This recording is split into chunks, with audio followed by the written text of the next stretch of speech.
Fala galera, análise da partida Santos 4, Vasco 1 pela 25ª rodada do Brasileirão.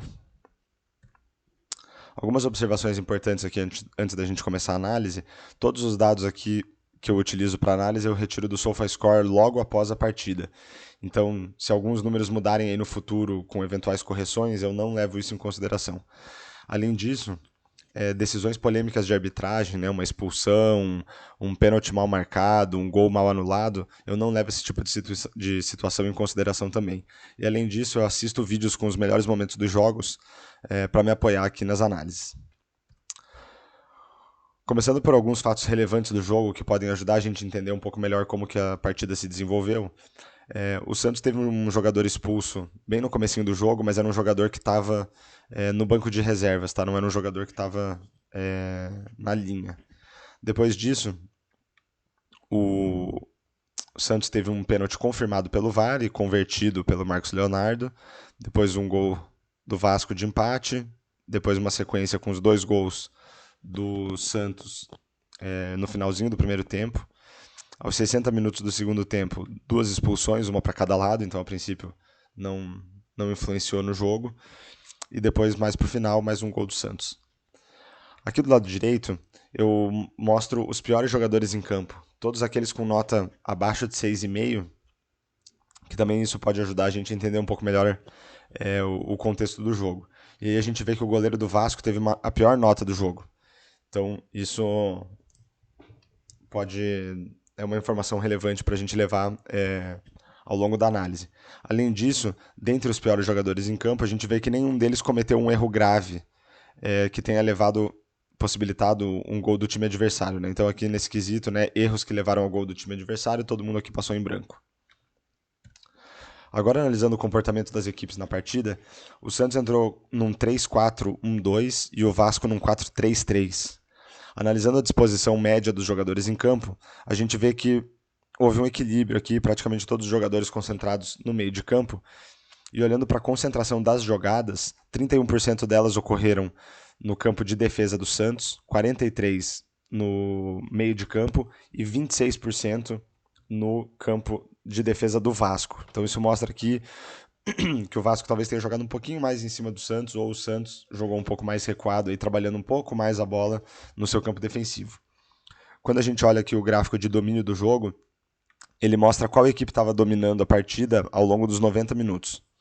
A gente vê aqui mais barras cinzas, né, que representam o Vasco da Gama, praticamente ao longo da partida inteira. Então isso mostra que o Vasco teve maior domínio do jogo, com alguns pontos aqui no finalzinho do primeiro tempo. E aqui aos 30 minutos do segundo, e pontualmente aqui em alguns momentos do segundo tempo, que o Santos teve maior domínio. Olhando aqui para algumas estatísticas que refletem o comportamento das equipes na partida, eu vou me fixar aqui naquelas que têm de 4 a 5 estrelas, tá? Que são as mais relevantes para cada um dos times. Se fizer sentido para você, você pode pausar o vídeo e analisar cada uma delas com mais detalhe. Pelo lado do Santos, a gente vê que a única estatística mais relevante aqui foi o número de rebatidas de bola. E a gente vê, olhando para a posse de bola dos dois times, a gente vê que o Vasco teve uma posse de bola bastante expressiva para um time que está jogando fora de casa, né, 65%, e aí isso pode corroborar aqui essas estatísticas defensivas do Santos. Né? Um time que está jogando menos com a bola tende a ter mais oportunidades de rebatidas, interceptações e roubadas de bola. Voltando aqui para o Vasco, foi um time que apostou mais nos passes, né? Então aqui com 445 passes tentados e uma boa taxa de acerto, aqui 88, e também o Vasco jogou com bastante cruzamentos para a área do Santos. Além disso, outra estatística defensiva aqui, duas, né, que se sobressaíram para o Vasco, 64 disputas ganhas e 27 roubadas de bola. Olhando agora aqui para a criação das equipes na partida, a gente vê que o Santos teve 14 passes decisivos contra 9 do Vasco. Passes decisivos são passes que possibilitam um chute a gol ou uma assistência para gol. Então o Santos aqui se sobressaindo. Em termos de expectativas de assistências, eu já entro no detalhe do que isso significa, 0,7 para o Santos e 1,31 para o Vasco. Aqui um número expressivo para um time visitante. A expectativa de assistências mede o desempenho do time em colocar seus atacantes em condição de chute a gol. Então pode ser que o atacante não tenha chutado, ou se ele chutou, ele não tenha feito o gol, mas aqui essa estatística tenta medir a capacidade do time em colocar os atacantes em boas condições de finalização. E aqui o Vasco se sobressaiu. Olhando para os chutes a gol, 17 chutes pelo lado do Santos, sendo que 4 foram chances claras de gol. Então, apesar de a gente ter visto que o Santos não teve um comportamento muito dominante no jogo, mas em termos de criação, o Santos foi bem. Foram 7 chutes bloqueados, 5 chutes para fora, 1 chute defendido e 4 gols marcados. Pelo lado do Vasco, dos 13 chutes a gol, 2 chances claras, sendo que 2 chutes bloqueados, 6 chutes para fora e 1 perto do gol, 4 chutes defendidos e apenas 1 gol marcado. Outras 2 estatísticas interessantes aqui ajudam a gente a ver a qualidade das oportunidades que os times criaram e a qualidade dos chutes a gol. Então, começando aqui pela expectativa de gol, né, que é o XG aqui, essa estatística mede a qualidade das oportunidades. Então, assim, nem todo chute tem a mesma probabilidade de gol. Então, chutes de fora da área tem uma probabilidade menor de gol, chutes na marca do pênalti ou perto da pequena área tem probabilidade maior de gol. Em média, um chute tem 10% de chance de gol. Então eu trago aqui a quantidade de chutes que cada time deu, que tinham mais de 10% de chance de gol, considerando que seriam boas oportunidades de gol. O Santos teve 4 chutes com mais de 10% de chance de gol e o Vasco 3. E também nem todo chute tem a mesma qualidade que o atacante consegue dar. Então um chute no ângulo, por exemplo, é mais difícil de ser defendido pelo goleiro do que um chute no meio do gol. Então o PSXG é uma estatística que ajuda a gente a entender a qualidade dos chutes no gol. Em média, um chute tem 30% de chance de gol. Então aqui eu trago quantos chutes cada time deu com qualidade acima disso. Então o Santos deu 3 chutes no gol com uma chance maior do que 30% e o Vasco 2. É interessante a gente ver que para essas estatísticas aqui, os 2 times tiveram 4 estrelas ou mais, que mostra que teve uma quantidade alta de oportunidades boas e de chutes com qualidade. O mapa de chutes aqui embaixo mostra que o Santos, né, dos 17 chutes dados, uma boa quantidade aqui aconteceram dentro da área e poucos chutes de fora da área.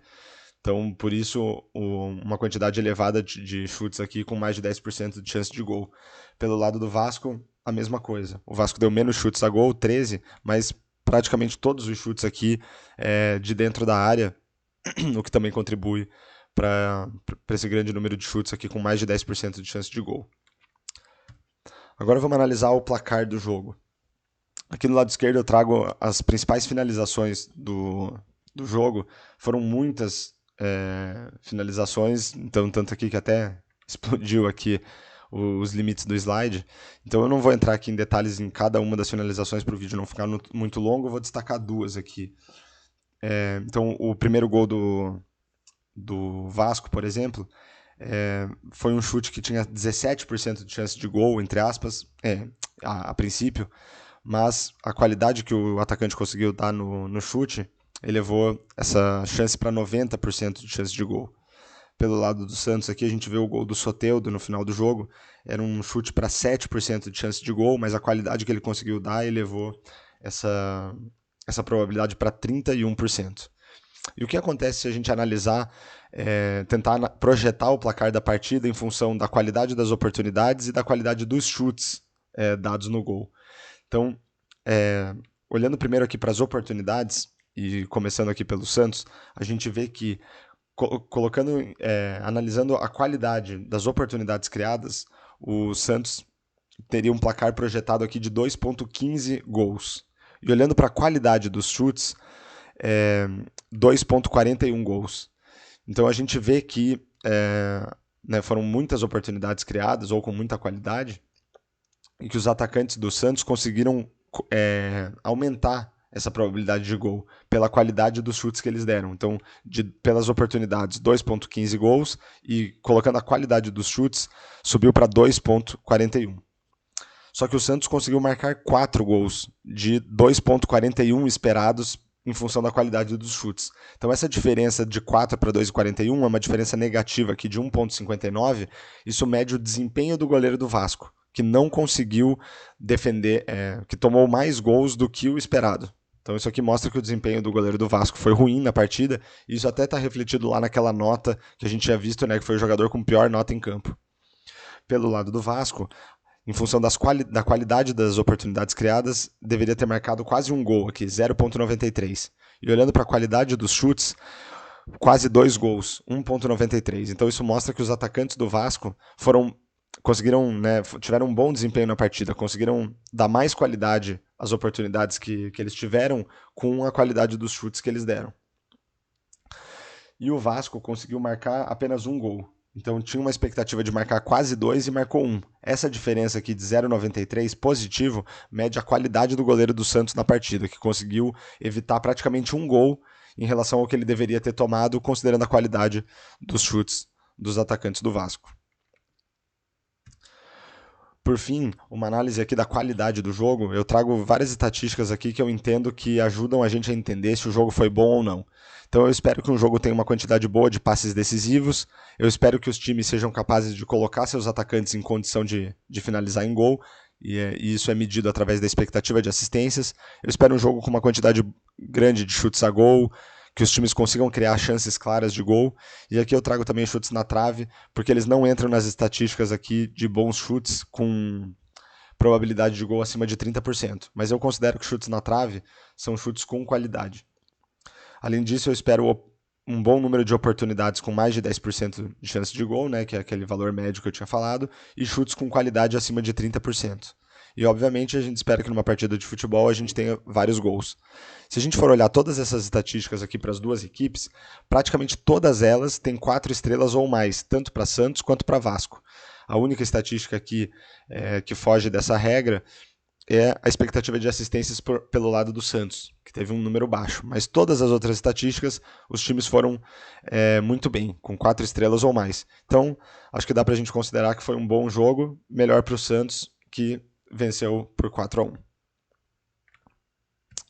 Então a gente chegou aqui ao final da análise. Espero que vocês tenham gostado. Deixem aí um comentário sobre o jogo, um comentário sobre a análise. Deixem um like e compartilhe o vídeo para fortalecer o canal. Muito obrigado e até mais.